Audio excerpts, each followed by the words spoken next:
Hi friends, आपका स्वागत है आपके अपने चैनल क्रैक डीएस स्टडी में। और आज हम लोग 10th क्लास के अर्थव्यवस्था का तीसरा चैप्टर करेंगे, जिसका नाम है मुद्रा, बचत एवं साख। ठीक है, तो इसका हम लोग आज लघु प्रश्न करने वाले हैं। पहला क्वेश्चन है कि वस्तु विनिमय प्रणाली क्या है। वस्तु विनिमय प्रणाली क्या है, आइए समझाते हैं। वस्तु विनिमय प्रणाली उस प्रणाली को कहा जाता है जिसमें एक वस्तु के बदले में दूसरे वस्तु का आदान प्रदान किया जाता है।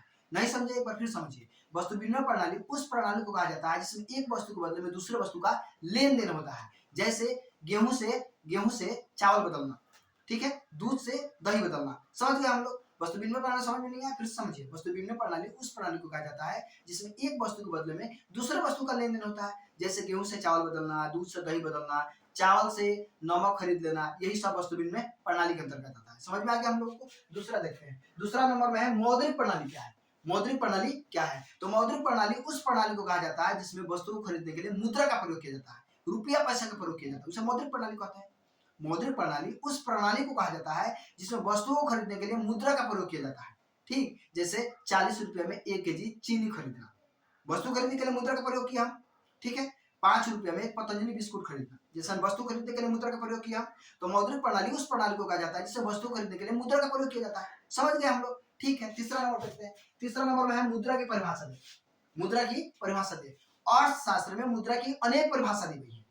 अर्थशास्त्र में मुद्रा की अनेक परिभाषा दी गई है। जैसे प्रोफेसर हार्टले बिट्स ने बताया है कि मुद्रा वह है जो मुद्रा का कार्य करती है। मुद्रा वह है जो मुद्रा का कार्य करती है। नहीं समझे, फिर समझिए। अर्थशास्त्र में मुद्रा की अनेक परिभाषा दी गई है, जिसमें प्रोफेसर हार्टले बिट्स ने बताया है कि मुद्रा वह है जो मुद्रा का कार्य करती है। ये भी कंप्लीट। चौथा नंबर क्वेश्चन है कि एटीएम क्या है। एटीएम क्या है। एटीएम का अर्थ, एटीएम क्या है, प्लास्टिक के मुद्रा का एक रूप एटीएम है।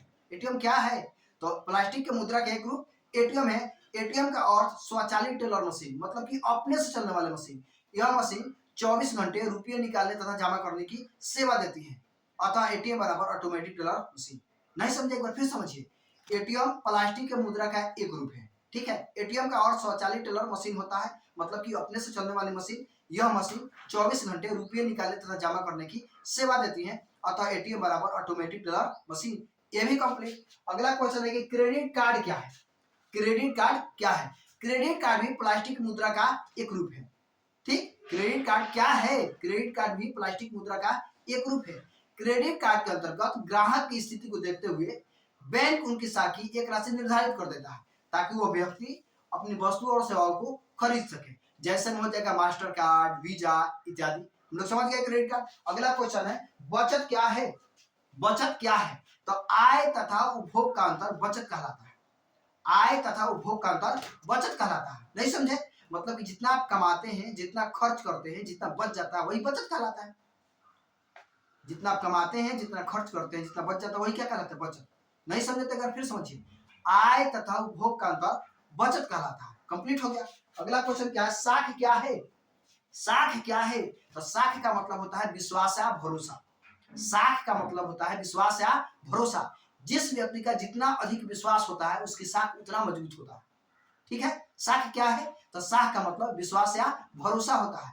जिस व्यक्ति का जितना अधिक विश्वास होता है उसकी साख उतना ही मजबूत होती है। तो हमको पूरा अनुमान है कि ये वाला पूरा चैप्टर का क्वेश्चन आंसर आपको समझ में आ गया है। अगले चैप्टर में जो हम चौथा नंबर चैप्टर उसका वीडियो बनाने वाले हैं, इसके लिए वीडियो देखने के लिए थैंक यू।